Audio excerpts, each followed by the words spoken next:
Ayyuhal ikhwah wal akhawat hafizakumullah. Kita melanjutkan pembahasan tafsir kita dan tadabbur dari surah Asy-Syams, surah yang ke-91 yang terdiri dari 15 ayat.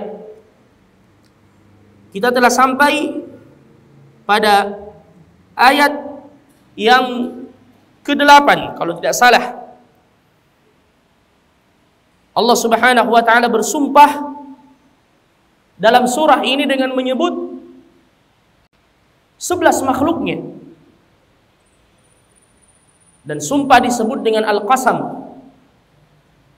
Allah ingin memancing perhatian kita karena ada sesuatu yang penting yang ingin disampaikan oleh Allah setelahnya. Seperti kalau kita menyampaikan informasi yang penting dan kita ingin meyakinkan orang yang mendengarnya, terkadang kita memulai dengan sumpah. Wallahi, demi Allah, saya melihatnya. Wallahi, saya mendengarnya.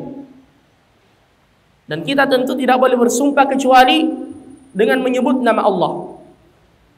Adapun Allah berhak bersumpah dengan menyebut makhluknya.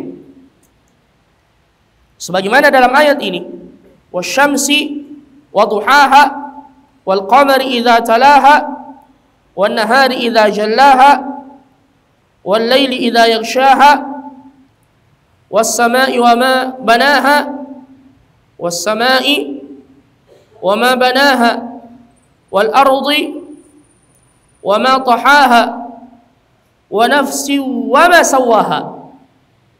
Jadi Allah bersumpah dengan menyebut matahari dan cahayanya, kemudian bulan yang datang setelahnya, kemudian waktu siang yang tersingkap cahayanya, dan waktu malam dan apa yang diliputinya, dan bersumpah dengan langit dan apa yang diciptakan bersamanya yang kokoh, kemudian bumi dan apa yang dibentangkannya, dan jiwa dan apa yang diciptakannya. 11 hal yang disebutkan oleh Allah Subhanahu wa taala, kemudian Allah menyebutkan fa'alhamaha fujuraha wa taqwaha. Sungguh Allah Subhanahu wa taala mengilhamkan dan menunjukkan jalan kebaikan dan juga ada jalan keburukan. Allah berfirman dalam Al-Qur'an, "Inna hadainahu as-sabila." Kami menunjukkan jalan, kata Allah. Imma syakiran wa imma kafura. Ada yang bersyukur dengan mengikuti jalan itu, dan ada yang kufur dengan mengikuti jalan selain petunjuk dan hidayah itu.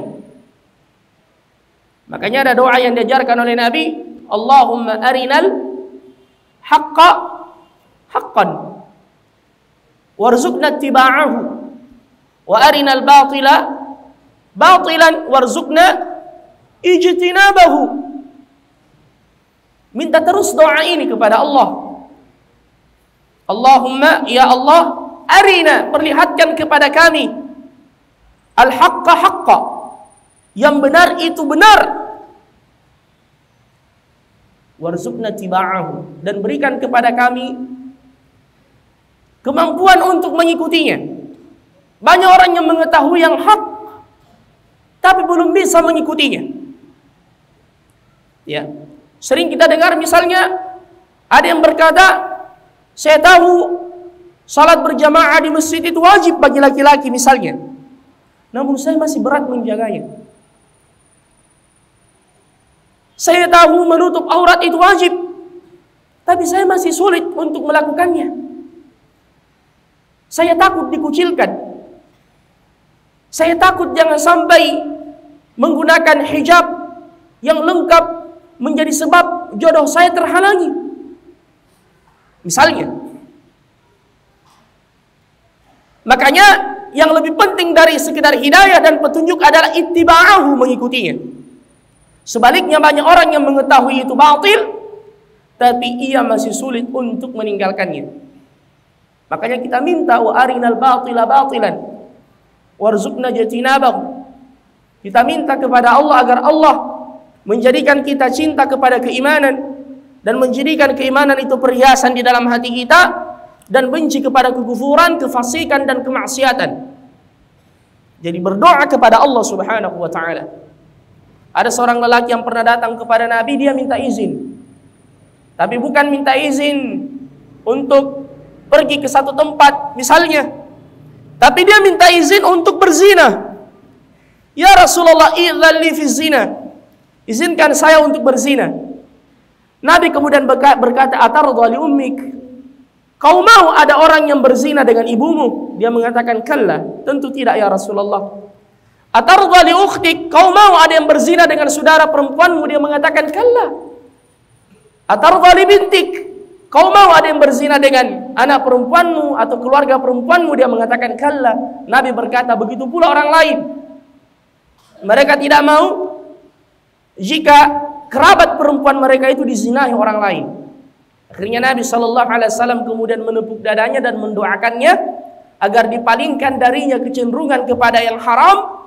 Kata perawi hadis ini, setelah itu dia tidak lagi memiliki kecenderungan kepada yang dihalalkan oleh Allah Subhanahu wa taala untuknya. Jadi ini dahsyatnya dan kuatnya yang disebut dengan ad-du'a. Minta kepada Allah Subhanahu wa taala agar kita ini cinta kepada keimanan, agar merasakan kelezatan ibadah, agar merasakan kelezatan tilawatul Quran, agar merasakan ketenangan bersama dengan orang-orang soleh. Biasa ada orang yang mengatakan, saya kalau bersama dengan orang-orang soleh lain-lain rasanya. Ya, ini ada masalah dalam hati kita. Ya, jadi kita minta kepada Allah Subhanahu wa taala agar kita diberikan petunjuk untuk mengikuti yang hak dan petunjuk untuk mengetahui yang batil agar kita bisa meninggalkannya. Araftu syarran laysa li syarrin walakin li tawaqqih. Saya mengenal yang buruk bukan untuk terjatuh dalam hal yang buruk, namun untuk berhati-hati darinya.